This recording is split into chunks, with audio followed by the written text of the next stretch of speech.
be what you mean. It is what it is, and it is what I think. I hope that I'm clear, that I want what you mean. Cause once I'm past that, girl, there's raps in the paint. I'ma make my gun blast. Tap yours twice. Oh, we're good, man. Fuck yeah. Yes, sir. All right. I'm ready whenever you are. That's good. Let's I'll take the lawn chair. I'll take the lawn chair. In the area. Kalonn Thomas, man. How you feeling? How you Chilling, feeling? bro. How you doing? Good, bro. I'm good. I'm good. Hope the day's been treating you well, man. As we're recording today, it's been almost a month since the Yearners Guide To Love, man. Yes. How's it feel? Like just, almost hitting that 30-day mark, like is it settling in? How do you feel about this project? Yeah, bro. I mean, feels really good to have it out and like to get all the reception from people and like just have people hit me up about it, talking to me about it, like my friends playing the tracks. Like I feel like it's been in the vault for such a long period of time that having it out to the world now is pretty nice. It's like it's no longer mine. Like it's the world's it's experience. like out there. Yeah. It was. You say in the vault. Like how long have you been holding on to some of these things? So that project, like I wrote it all in like a day span. Like I wrote all the songs and produced a lot of the songs like throughout like one day. And then that was about a year and a half ago. Damn. So like, and then it had just been in the process of like mixing it, mastering it, and doing like recording in the studio, and then all that stuff. And then it was just kind of on hold for a while. I put out another project while it was in the vaults, and then because I knew it was gonna be like a summer project too. So I ended up putting it out as a summer project this year. So, Mr. Thomas, for the people who have yet to hear your music, like how do you describe yourself when you're like out there and people are like, oh, you make music? Like, what kind? I guess the way that I describe myself, like, would just be kind of like alt R&B kind of, and but also with kind of a mix of like, kind of like indie music a little bit as well. Like, I like calling it like suburban R&B a little bit because I have like some indie influence as well as like some like R&B and hip hop influence as well. Like, so like, that'd be kind of suburban R&B. Suburban R&B. I fuck with that. I fuck with that. Talking about like your influences and stuff, like who can you say like was a clear influence when you kind of started making music? When I started making music,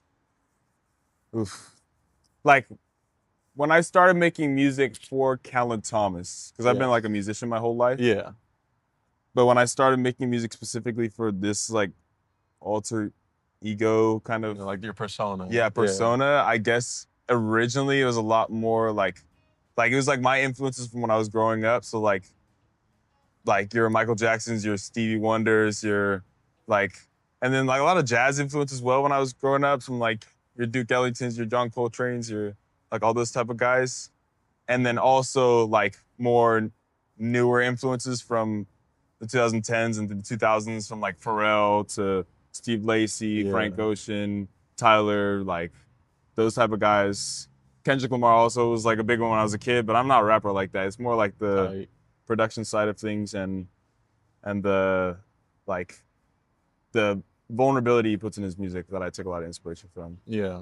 And then from vocal side, Brent Faiyaz a lot as well. Brent Faiyaz. Like when I'm thinking about putting a melody to the mic or to words, like a lot of it comes from some of those guys as well, like Frank and Brent and Steve and Stevie Wonder and Michael Jackson, this type of guys. No, that is fire. That's fire. Daniel Caesar also. Daniel Caesar is one of the ones. Daniel Caesar is one of the ones. I saw him live not too long ago. That show was so fire. Dude, that's so dope. Still haven't, bro. That's like one of my biggest people.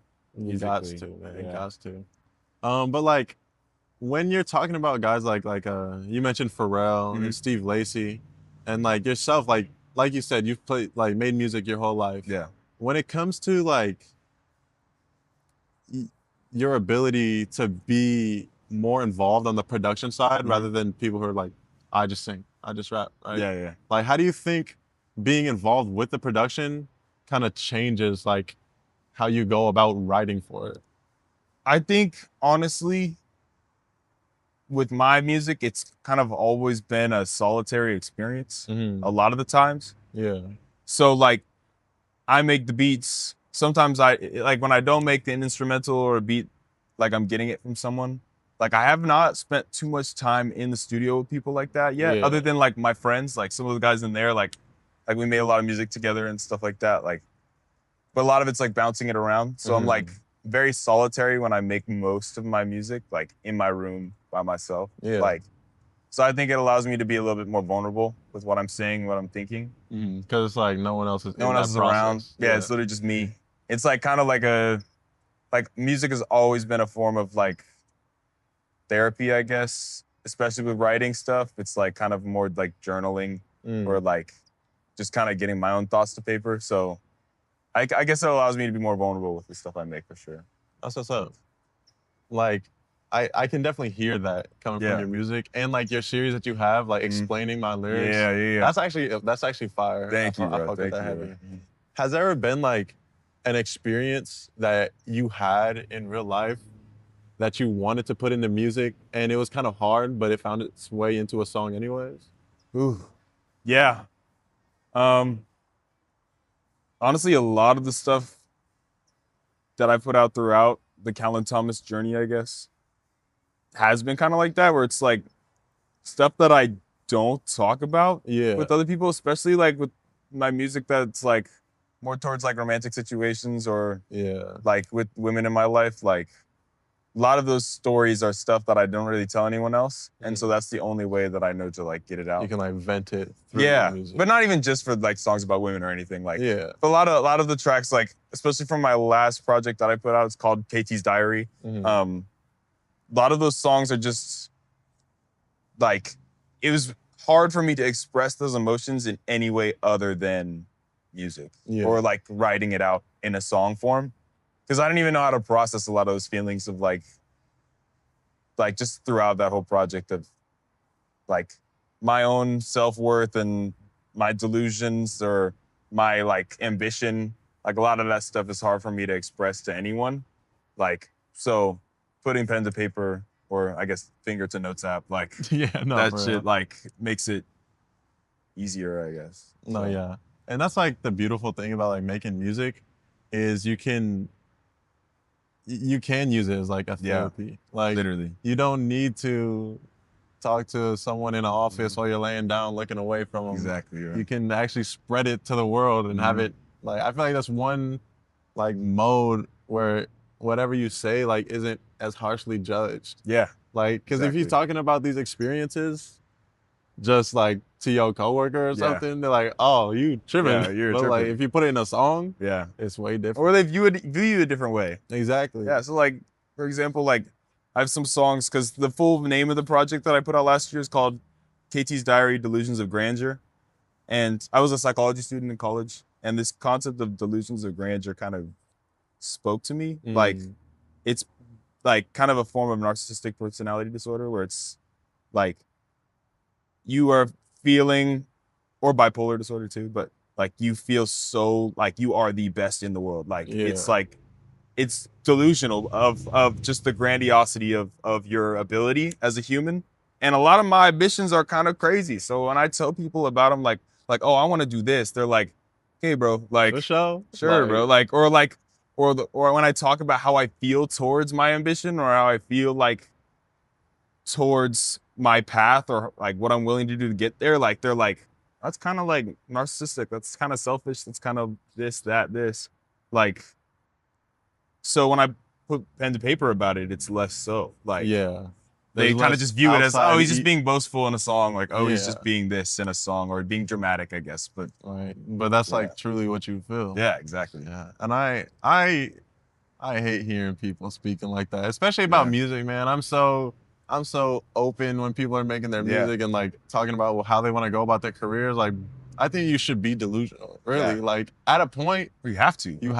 Yes. Like, there's no other way. To a certain point. If someone else is more hungry than you, they gonna get it. They gonna eat. They gonna eat. If they're more hungry, they gonna eat. You're gonna go hungry, bro. Exactly. You gotta really be hungry about this stuff, man. Yeah. And like, I don't know, like being able to chase that through the music career is just something beautiful, something I love to witness, man.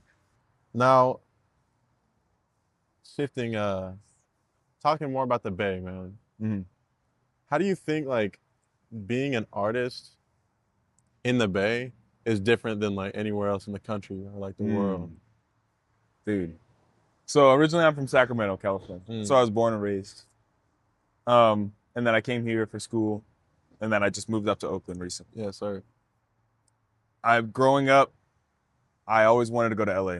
Like LA? I was like, oh, that's the where I want spot. to go. Like that's the spot. Like that's Man, I where still a lot of my wanna go to LA, influences man. are from. Yeah. Like yeah, like I still do as well. Like eventually, but I came here and I started making music here. Yeah. Like other than because Sacramento has a very talented group of individuals, but it's a very small circle. Exactly. Like it's actually some crazy musicians out in like Sacramento, specifically like instrumentalists, like musicians, Shout out crazy Rated R. stuff. No, but, yeah. Shout out Sacramento artists in general. Like y'all are tough. Like, anyone who goes to the Torch Club, like, you know, like all the people in that room are so talented. Oh, it's crazy. Anyway, but coming down here, and then like, as I move out here to Oakland as well, like, it's also kind of is like not small circle, but like, once you like get into it, like the webs of humans, yeah, everyone of like connection, knows everyone. it's crazy. Yeah. Like, and I think it's so cool. It's also like not toxic in the way that LA is, like, or oversaturated the way that LA is. It's like the culture like is so like, because you have your like straight up like rappers and those Bay Area cats like that are like doing that stuff. All props to y'all, but there's also so much experimental stuff happening too, like from guys like Plane, like from guys like the Tajay, like those guys are doing some crazy stuff, like outside of the mold. That is really cool to me, like, and that's what drew me to like staying here for a little while too, like, because it feels like there is so much more to offer, and also just the Bay Area is on such a come up right now. I feel like it's getting so many more eyes, so much more attention. Like, no, seriously. Like, I feel like I think it's crazy out here. It definitely is. Like, the Bay Area is so talented, and I feel like a lot of people were only thinking about the Bay. Like, a lot of people outside the Bay, they're only thinking about the Bay for like that Mac Drake era. Yeah, the hyphy movement. The hyphy movement. Like, and the Bay is so much more than that. Yeah, like, bro. all respect to that. All respect to that. But there's so much more talent than that. The Bay's like rock scene is crazy. It's crazy. It'll be like the best band I've ever heard. 15 monthly listeners. Yeah. Like and it's insane. It's insane. Yeah. And I'm going to these shows like the Plane Show, man. The Plane Show was amazing. That was stuff, one of the like most fun I've had at the show in a while. Yeah, dude. But like just seeing all of these like underground scenes is just so like refreshing. Yeah. And their stuff as individuals too, bro. Like, both of those guys are like doing cool stuff, like outside of the mold. And for real, like that rock scene is crazy. That's something I'm like just now getting acquainted with as well. It's like you be rocking out here, bro. It's for real. crazy. Shout out Plane, Hizzy Portraits, OC, man, all of them. They be rocking it out, man. Yeah. When you're like making your music, right? How does it start for you? I know you said it's a real like solitary experience, but do you like sit down and are you intentional about when you write, or do ideas kind of like show up to you like when you're out in the world? Like a mix of both, kind of. I think it's definitely a mix of both. Yeah. It also like I feel like it depends on what I'm making or what I'm writing about. Like, because like I feel like there's like two different sides of my music making process, and like the music that I really enjoy making. Half of it is like more fun, faster paced R&B kind of stuff, like still singing, but like it's a lot more like fun and more energetic, like the last part, like Yearners Guide To Love, like kind of more like danceable, like upbeat, and like because I love playing shows, like I love performing so much, and that type of music translates to performing. Absolutely. So when I write it, it's a lot more fun when I'm writing it too. It's just kind of like messing around a little bit. It's kind of more just Yeah, literally just messing around a little bit. And then the other side of it is, because I play instruments as well, like it's a lot more guitar focused or like slower. Like when I'm writing, it's more intentional and more poetic and more, like, I guess trying to be more profound with what I'm actually saying, or like a specific message. Yeah. Whatever that message may be. And so when I am doing that, it's a lot more like, I maybe get the idea when I'm somewhere. I get a lot of ideas when I'm doing something else. Yes. Like when I'm at work or something, like, or doing something mundane at work or anywhere else in the world, like whatever I'm doing, if I'm like to like, whenever I'm on autopilot, there's like something original happening in my head. There's always some sort of song of something You're on happening in my brain. Like, star kind of flies in. You're like, yeah, oh, exactly. Or literally I just start humming something, or something happens in my life and I think of a line or something and maybe I write it down. Most of the time not, and then I forget it forever, but no, for real. like, so, but then when I'm writing more intentionally as well, maybe it is something that happened in my life. Maybe it is something I've been pondering in my life. And it is more like I'm sitting down with whatever idea I have in my head, whether it's a guitar or a beat that's already made or whatever else. It's usually one of those two things. I either have a guitar with chords that I thought of, or I have a beat that I made or I'm making, and I write from there. That's one thing I like to hear. Like, everyone's songwriting process is really different. I got a friend, he only writes in the PlayStation party, bro. I swear to God. but his music is dope, man. It's like hearing how these ideas start.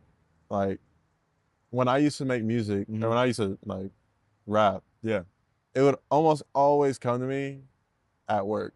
Right. And then, dude, what is it? What is that? There's something about work. Why? You're just like, oh. Because you do not want to be there and just think about other shit, and then now it just comes into your head, bro. It comes in your head, and you're like, I need to write this down now, and I don't have the opportunity for 15 minutes. I gotta repeat. Or you gotta like take the fastest bathroom break ever and try to get everything out at one time, bro. Like, and it never works, bro. And then they're looking for me, bro, and then they're talking to me in the office, exactly.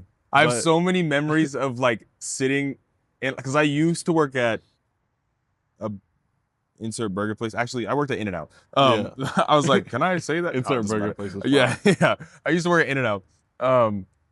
And it would happen all the time. I'd go into the bathroom. It would be at the point too, because I didn't want to forget the melody or the basic beat or the instrumental that I had in my head. So I would like, I have so many voice memos of me like singing that shit in the bathroom, like, or in like our locker room, just like look around corners and see if I was like, yeah, dude, because it's also easier than writing everything down too. So I just say everything really fast. Yeah. And then I have to go home and like decipher what I was saying. Like, I'm like, bro, what the fuck was I saying? Beeping in the background. Yeah, like, exactly. Yeah, bro. Yeah. No, that's fine though. Yeah. Anyway, what were you saying? Yeah, dude. One thing that's pretty common to see, like, amongst all your work and like, you know, your projects and just how you exist outside in the world is collaboration. And we touched a bit on it earlier, like talking about how the Bay Area is kind of like everybody knows everybody type of thing. Yeah. But like, how important do you think collaboration is as an up-and-coming artist like yourself?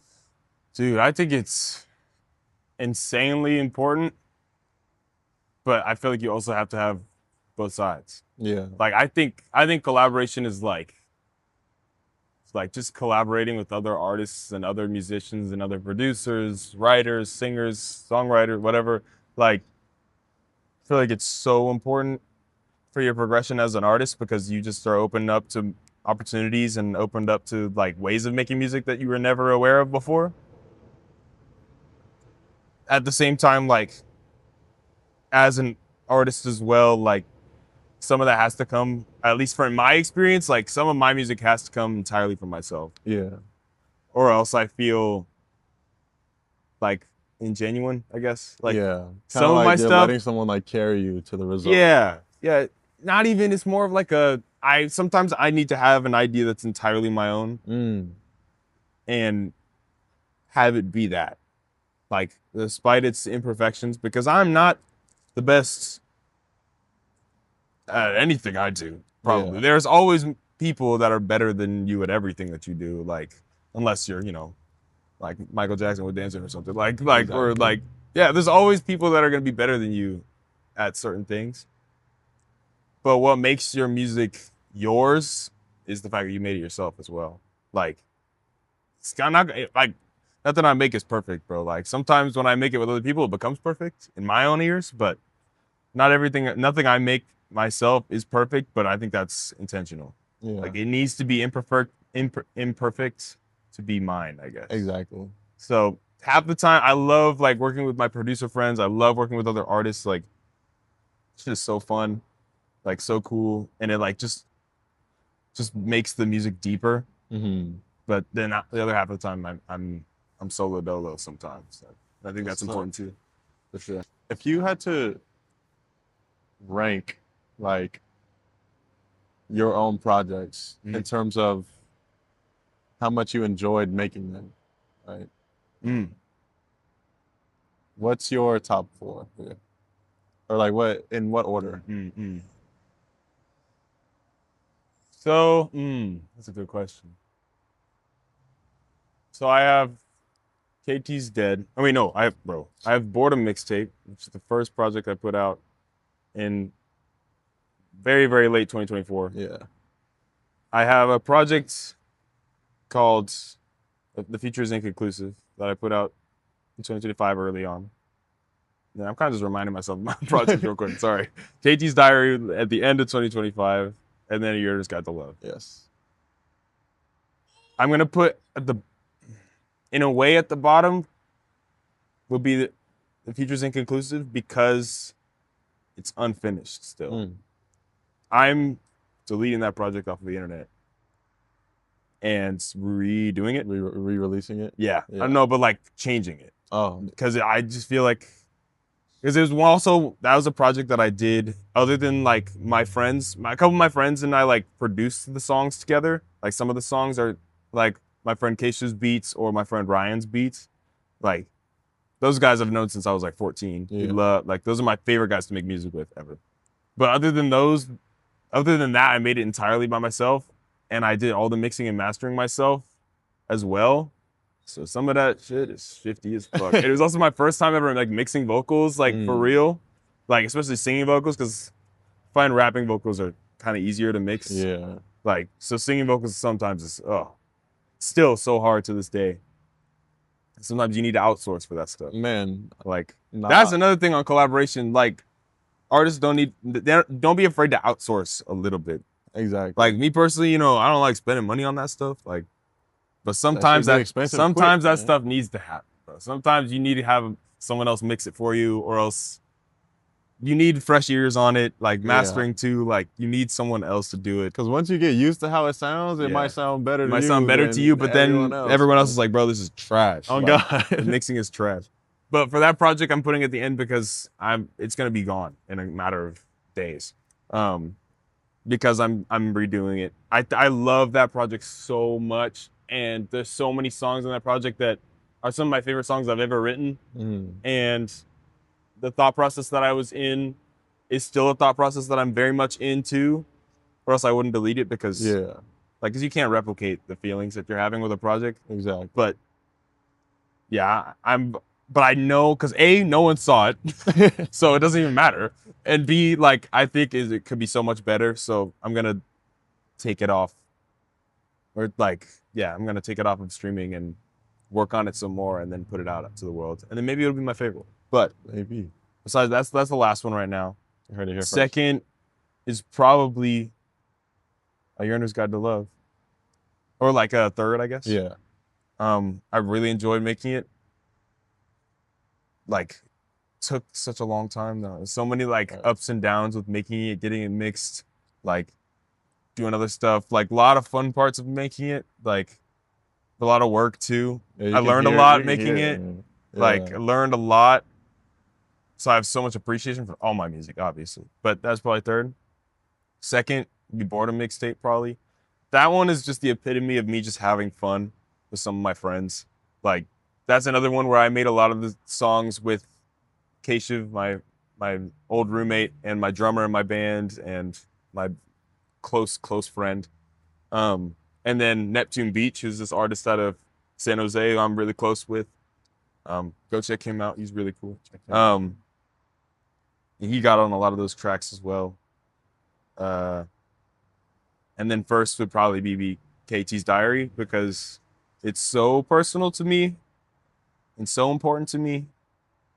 And I am the happiest with it as well. That's when I kind of locked in on my vocal mixing and all the other Yeah. mixing stuff. So that'd probably be my favorite. Yeah. That's fine, man.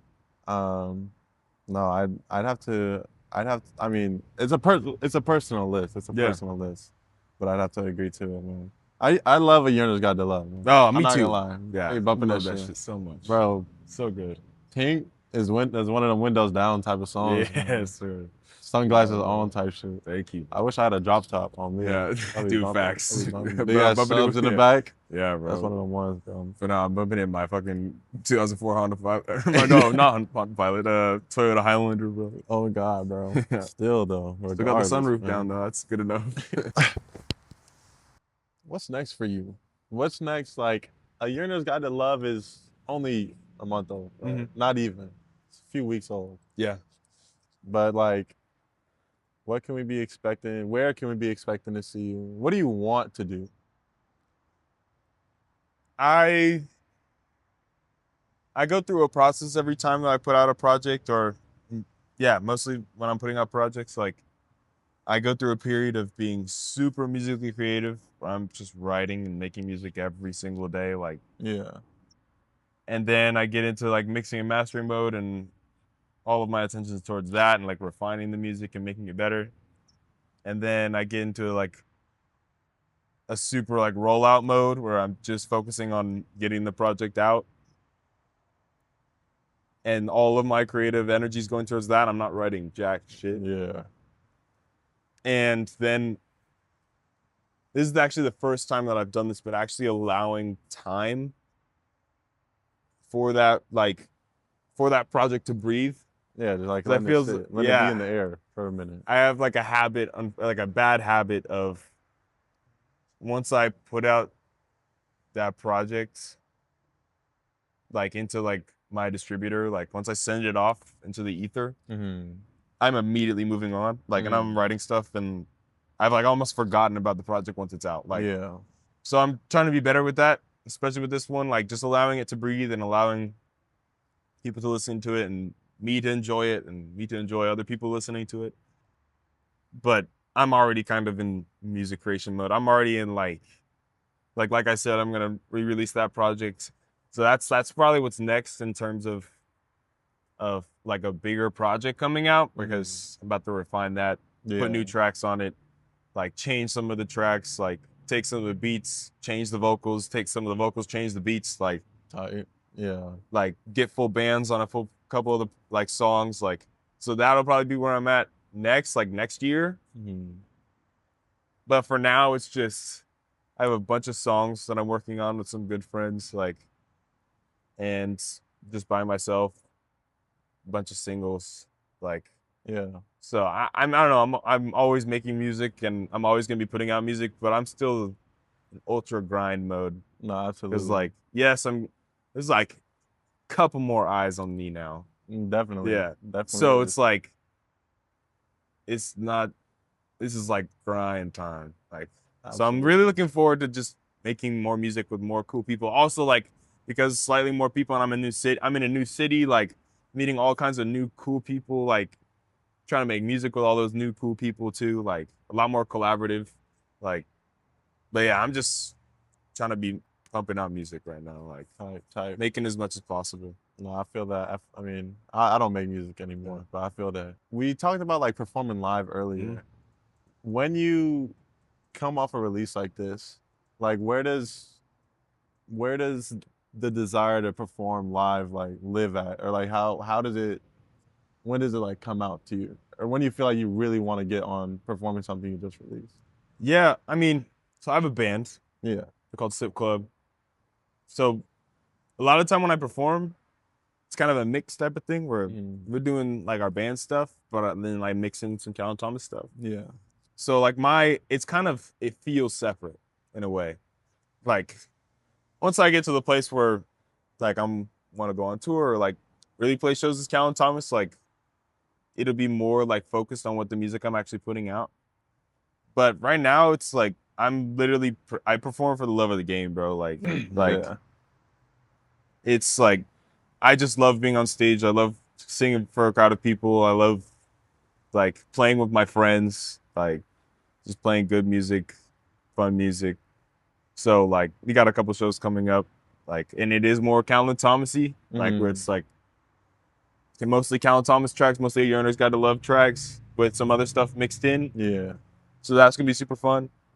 But it's also like sometimes I keep the band and my personal stuff a little bit separate, just to not like tainted, I guess. Yeah. Where it's like, Or make it feel like the band is like for you. Kind yeah, of thing, like as much like I recruit them every time I'm doing a Kalonn Thomas show. Like, yo, guys, you want to do this with me? But like, I also want to allow space for Sip Club to breathe too, because there's such talented individuals. Like, so much fun playing with them. So, like, I want to let us all do our thing, like, and play as much as possible, have fun while playing. So, it's not to the point for me where like it correlates yet. Or like putting out a project means I'm playing more shows, or putting out a project means I want to do more specific to this. Yeah. Necessarily, like, it's kind of more separate for me. That's what's up. I mean, that definitely makes sense too, especially like being in a band. I could imagine like not wanting to, like, cause it's like being on a team, literally. Yeah, exactly. It's like I want everybody here to like be able to show off their best talents, and I'm not trying to like make it seem like the spotlight's on me, but it's on everybody. Yeah. As an artist, like, I know you said you go into like these different like kind of grind modes, right? And you also said that you're very like solitary in your work. When it comes to having to market yourself, like, how do you feel towards like the artist having to be their own manager and their own social media person? And where do you get inspiration to like make content for online to see? I honestly feel like I'm like, unfortunately, it's kind of just part of it now. Yeah. Like, music is like, being an artist and being like, especially being like a solo artist or being someone with your own works of music, like, the game has always been, for all of time, it's always been trying to get eyes on you. And now we live in a generation where that looks like being on social media, I guess. Yeah. And I fought against that shit for a while. Like, I'm like, bro, I don't want to be posting on TikTok, Instagram. Right. Like, what? I'm I'm not a content creator. I'm still not. But I am at the same time, unfortunately. Like, it's not. You're not a like, content creator. You just have to create content. Yeah. Yeah. But it's also just become part of the process for me. Like, it's part of the grind now. Like, I would be marketing myself, and like, it's a pretty damn easy way to market yourself though too. Like, and it works for so many different people. Like, I don't know. It's like, so I feel like it's something that's part of the process. It's part of the game. It's part of marketing yourself. And for me, like I said, I get in those different like modes like of creativity. A lot of the times when I'm like, I have a project and I'm looking to market it, that's part of that process. That's that rollout mode. Yeah. Where a lot of my creative juices go towards videos and like doing all the different types of like content stuff I'm doing, whether I'm playing a version of my song or playing a cover on guitar or whatever it is. Like, it incorporates music for sure. Or like I'm writing something like on TikTok Live or something, or whatever the content looks like. It's kind of that's just a creative outlet too. Yeah. And allowing space for it as well as making the music itself, I feel like is super important. Yeah. So it's just, I guess it's just part of it. And once I get big enough where I don't have to do that shit no more, bro, that would be a blessing. Like, exactly. Like, that would be awesome. Like Malcolm Todd, for example, that dude don't have to make no TikToks no more. Like, no, but he was. He was, dude. He was on that. Like, that was the white Steve Lacy, man. Yeah, bro. That one dude, that Noble song, FC Millie or something, is a song Noble. He blew up from a 30-second TikTok, and now he's on the Billboard charts. Like, that shit really does work, and it is like it can change your life like that. Like, Exactly. but it's also like what I've had to learn. Also, it's not like as much as like when other artists blow up from it, it looks like, oh, they posted one 30-second TikTok and they're big now. Nah, they posted 1 billion flops before that 30 shit. videos a day. Yeah, 30 videos a day, 1 billion flops before the algorithm was finally like, you know what? Let's push your shit on here. Exactly. And then people were like, oh, this is cool. Yeah. Like, and that's what a lot of artists, like, unfortunately don't understand. And when, like, I understand, from my point of view, when I talk to artists and I'm trying to tell, like, my friends who make music, like, what they would need to do on social media to get that traction. From my point of view, it's easy because I don't make the music, right? Yeah. So it's like, I'm not expending that energy to make the music. It's just the music's already there. My energy is going towards how can we get this in front of eyes? Yeah. And they're already tired from making it, right? Yeah, facts. And it's just like, it's almost like the math just doesn't click in my head when I'm talking to someone. But then when I tend to take a step back, it's like, okay, you did just spend 9 months on this whole project, and now I'm telling you, okay, we need to go to work. When you've been at it, like, this is a different kind of work, though. Exactly. You know, it's like, it's part of it. Like, I'm like I said, there's not much shit that I wouldn't do for this. Like, this is my path. This is my only goal in life. Like, this is my purpose. So, like, if I need to post some TikToks to get there, I'm gonna post some TikToks. Like, it's part of, like, and that was hard for me to understand too when I first, like, started putting out music. I'm like, bro, like, one story post ain't gonna do it, bro. Like, like, I was like, hey, project out now. It's four streams. 4 streams, like, in 4 months. So I'm like, why isn't no one viewing this? Because nobody knows that you exist. Like, people gotta know, man. Yeah, and it's like, you don't have to, like, it's like kind of it's the beauty of not having to be label oriented anymore in the music industry. But also if you're not, because it used to be like a label discovers you, a label finds you, and then they push your stuff. Yeah. Like, in today's world, you have to push your stuff, and then a label sees you, and then they help you push your stuff even more. Exactly. Like, or you go independent and you stay independent, like whatever the path is. But it's always been like this. It's just like more streamlined onto the internet now. And I think it's an important part of the process. It is what it is. Like, Unfortunately, yeah, it sucks. Like, low key, it sucks doing it. But, like, once it starts paying off for me, like, I'm gonna be happy that I'm doing it. Like, you'd be happy that you did it. Exactly. Like, it's just for a little while, you gotta lose the nonchalance. Yeah. And I mean, as an artist, like, there already can't be much nonchalance. Yeah, no, I ain't nonchalant. You gotta be chalant about this shit. I'm a pretty chalant fool. Because once you nonchalant, it's like, oh, you don't give a fuck? Yeah. I don't give a fuck either. Exactly. I'm not gonna listen to it. Yeah. So, Brent Fires became nonchalant, y'all. He was not nonchalant in the beginning. Brent Fires did not start off nonchalant. Bro. Sandra's son, that's not a nonchalant nigga, bro. Like, he's fully chalant at that point. No, man, that's refreshing to hear, though, man. All right, I got one more question for you. I'm gonna get this one written down in the book from you afterwards. But if you had to ask yourself in 2 years, if you got one question, what would you ask that version of Kalonn Thomas? Like, what would I ask myself in 2 years? Yeah. Ooh, that's a hard question, like, what would I ask myself in 2 years? Are you satisfied? That's a good question. Yeah.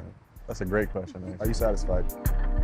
Yeah. I hope he is. I hope he is. I hope he is. Thank you. Absolutely. For letting me get you up here, man. Thank you for putting me out here. I appreciate that a lot. Thank you for coming, bro. Of course, bro. Of course. My home, my porch.